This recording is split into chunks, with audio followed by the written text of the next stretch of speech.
NEET প্রশ্নফাঁস কাণ্ডে chargesheet, সংসদের নতুন বিতর্ক, লোকসভা রাজ্যসভায় উত্তপ্ত পরিস্থিতি। নিট প্রশ্নফাঁস কাণ্ডে তদন্তে বড় পদক্ষেপ নিল সিবিআই। সংস্থা ইতিমধ্যে এই মামলায় চার্জশিট পেশ করেছে। এরই মধ্যে বিষয়টি ঘিরে সংসদে রাজনৈতিক তরজা আরো তীব্র হয়েছে।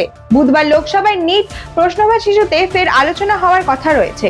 পরীক্ষা সংক্রান্ত বিলের ওপর বক্তৃতা দেবেন বিরোধী দলের নেতা রাহুল গান্ধী।